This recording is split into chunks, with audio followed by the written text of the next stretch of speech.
कांग्रेस सपा गठबंधन के चर्चित सीतापुर सांसद राकेश राठौर पर रेप के मुकदमे को लेकर हर एक की नजर इस बात पर लगी है कि अब इस मामले में आगे क्या होगा, और चर्चाएं इस बात को लेकर भी हो रही हैं कि क्या ऊपर यानी सत्ताधारी दल के हाईकमान के आदेश के बिना एक सांसद के विरुद्ध पुराने मामले में संगीन धाराओं पर एफआईआर हो पाना संभव रहता है, या फिर सांसद और पुलिस के बीच तल्खी मुकदमे का कारण बनी।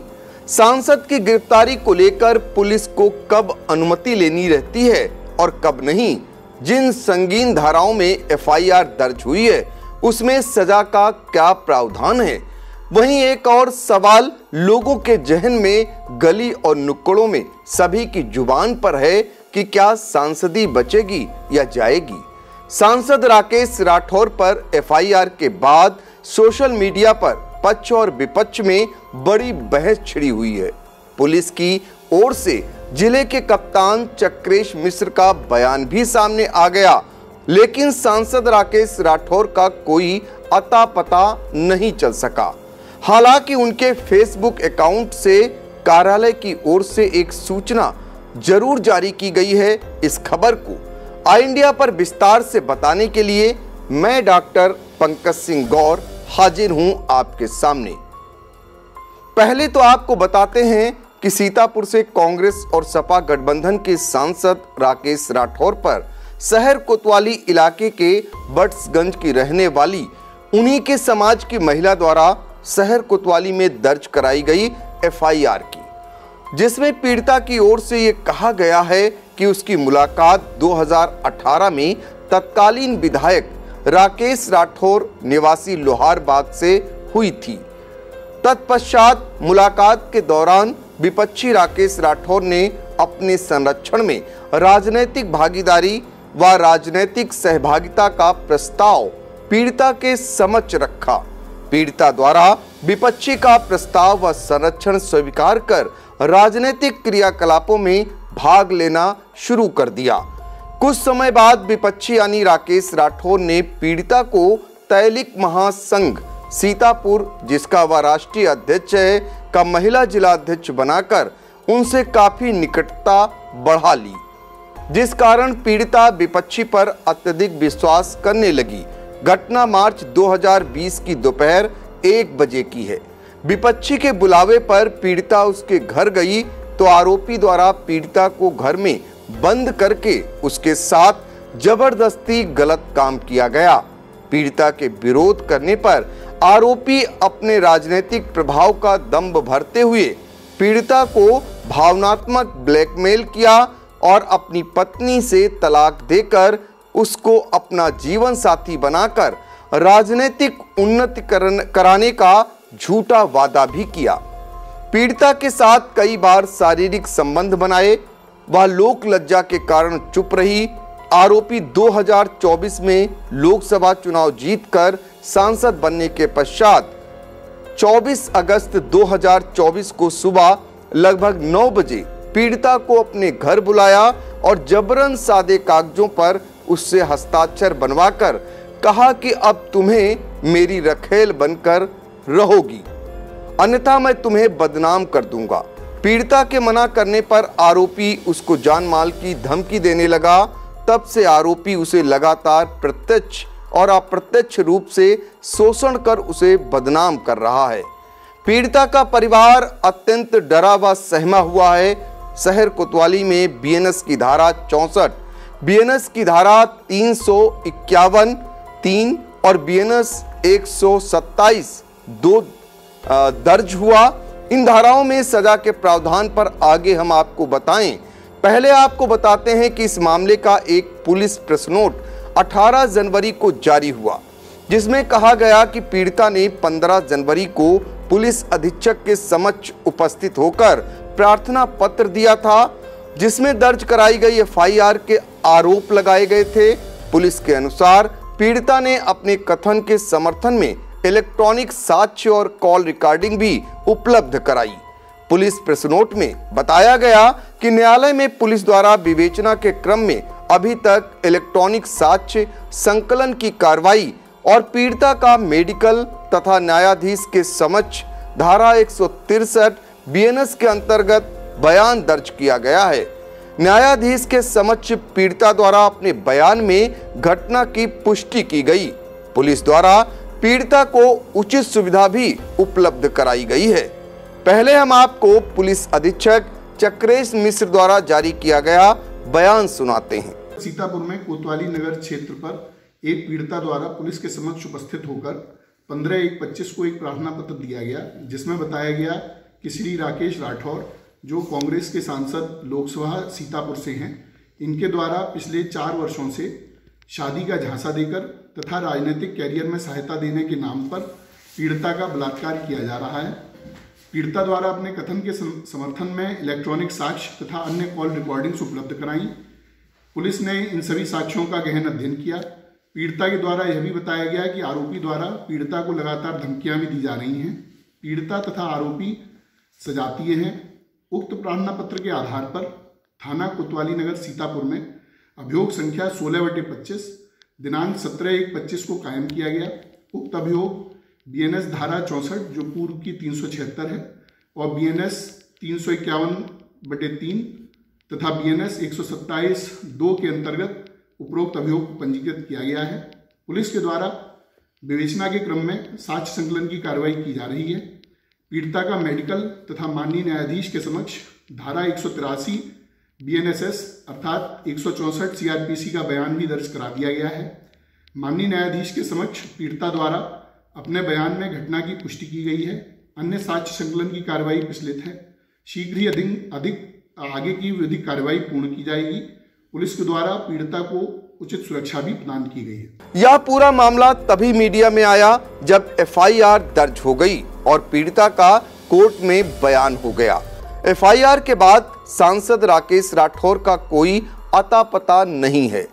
तमाम प्रयासों के बाद भी उनसे कोई बात नहीं हो पाई और सोशल मीडिया के इस दौर में ना तो उनका कोई बयान आया, हाँ, सांसद के कार्यालय की ओर से उनके फेसबुक अकाउंट से एक बयान जारी किया गया जिसमें कहा गया, सभी क्षेत्रवासियों को सादर नमस्कार।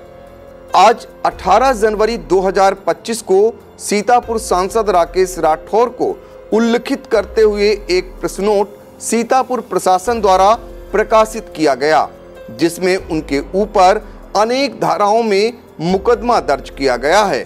बयान में यह भी कहा गया कि बताते चलें, राजनीतिक षड्यंत्र के तहत सांसद की छवि को धूमिल करने की साजिश की गई है। सभी लोगों से निवेदन है कि संयम बनाए रखें। इसके अलावा सांसद राकेश राठौर की तो छोड़िए, कांग्रेस का एक भी नेता का बयान नहीं आया। और तो और गठबंधन से जीतने वाले सांसद के सहयोगी दल समाजवादी पार्टी की ओर से भी इस मामले में चुप्पी साध रखी गई है। सांसद राकेश राठौर से कंधा मिलाकर चलने वाले संगठन से जुड़े लोग भी आगे नहीं आए। पुलिस सुरक्षा में रहने के बावजूद पीड़िता की ओर से भी उसका कोई आरोप या बयान मीडिया में नहीं आया। अब सबकी नजरें इस बात पर लगी हैं कि आगे इस मामले में क्या होगा। क्या विपक्षी दल के नेता कोई विरोध प्रदर्शन करेंगे या फिर मुकदमा दर्ज होने के बाद आरोपी सांसद हाई कोर्ट की शरण में जाएंगे। हाई कोर्ट की शरण में जाते हैं तो वहां से उन्हें राहत मिलती है या नहीं, इस पर वकीलों के बीच दिन भर बहस होती रही। चर्चा यह भी होती रही कि एक सांसद के विरुद्ध इतने संगीन धाराओं में मुकदमा बिना सत्ताधारी दल के हाईकमान के इशारे बगैर नहीं हो सकता, क्योंकि राकेश राठौर भाजपा विधायक रहते हुए और केंद्र और प्रदेश में सरकार भाजपा की होते हुए पार्टी के विरुद्ध बिगुल फूंकने वाले एकमात्र विधायक रहे हैं। वह भी उनके निशाने पर भाजपा के शीर्ष नेता मोदी और योगी रहे। इन दोनों शीर्ष नेताओं के विरुद्ध दिए गए बयान के ऑडियो खूब वायरल हुए थे।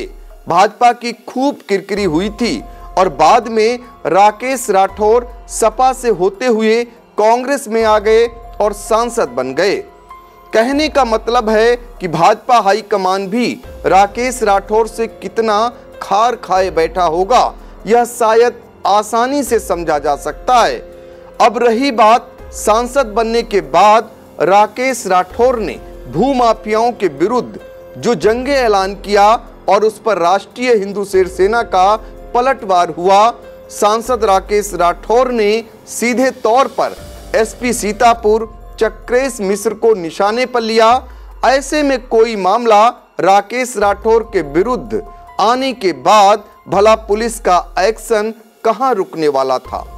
राकेश राठौर सांसद अब बने हैं, विधायक रहते हुए भी पुलिस के विरुद्ध सड़कों पर उतरना, थाना चौकियों को घेरना उनकी आदत बन गया था। पुलिस को भी अपनी बारी का शायद इंतजार था। पीड़िता की शिकायत आते ही सांसद जी की सामत आ गई। ऐसी चर्चाएं दिन भर हर एक की जुबान पर सुनी जाती रहीं। चर्चाएं यह भी रहीं कि क्या सांसद की गिरफ्तारी पुलिस कर सकती है बिना अनुमति लिए।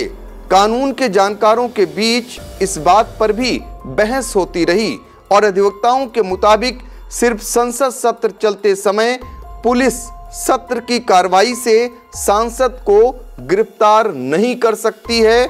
बाकी ऐसा कोई नियम नहीं है। जहां तक एफआईआर लिखने के लिए अनुमति लेने की बात होती है, उसकी भी कोई जरूरत नहीं रहती है। बीएनएस की धाराओं में जो केस दर्ज हुआ है उसमें बीएनएस की धारा 64 के तहत बलात्कार का आरोप सिद्ध होने पर कम से कम 10 साल की कठोर जेल हो सकती है और यह सजा आजीवन कारावास तक बढ़ाई जा सकती है। बीएनएस की धारा 351(3) के तहत मृत्यु या गंभीर चोट पहुंचाने की धमकी देने पर 7 साल तक की जेल हो सकती है। वैसे आमतौर पर आपराधिक धमकी देने के मामले में 2 साल तक की जेल या जुर्माना हो सकता है। हालांकि ज्यादा गंभीर धमकियों के लिए 7 साल तक की जेल हो सकती है। बीएनएस की धारा 127(2) के तहत किसी व्यक्ति को गंभीर तरीके से रोकने पर 1 साल तक की जेल या 5,000 रुपए तक का जुर्माना या दोनों हो सकते हैं। चर्चा यहीं तक सीमित नहीं रही, बल्कि इस बात पर भी चर्चा होती रही कि अगर अपराध सिद्ध हुए तो सांसदी भी क्या जा सकती है। समर्थक झूठा आरोप होना बताकर कोर्ट से न्याय मिलने की चर्चा करते रहे। सोशल मीडिया पर दिन भर पक्ष और विपक्ष में कमेंट होते रहे। तनवीर आलम ने लिखा कि सरकारी तंत्र का इस्तेमाल करके यह लोग विपक्षियों को लगातार रोकने का प्रयास कर रहे हैं। सीतापुर में विपक्षी नेताओं ने मात्र एक नेता राकेश राठौर, जो कि मुखर होकर के सत्ता के लोगों को जवाब दे रहे थे। सिस्टम सत्ता के साथ है, सांसद के साथ जनता है। विवेक हिंदू ने लिखा, सांसद राकेश राठौर पर मुकदमा पंजीकृत हो गया है। जो कल तक महिलाओं के सम्मान की बात कर रहे थे, आज उन पर महिला के द्वारा 4 सालों में खुद के शोषण करने का आरोप लगाया गया है।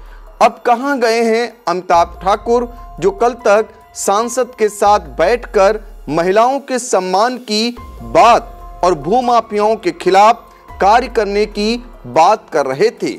लेकिन क्या आज सांसद पर महिला शोषण का जो आरोप लगा है, क्या उसके खिलाफ वह कार्रवाई के लिए आगे आएंगे? ऐसे पक्ष विपक्ष के कमेंट्स की सोशल मीडिया पर बाढ़ आ गई है। फिलहाल इस पूरी खबर के बाद आपकी अपनी राय क्या है, जरूर बताएं। इस मामले में आगे जो भी जानकारी आती है सबसे पहले आई इंडिया आपको पहुंचाएगा।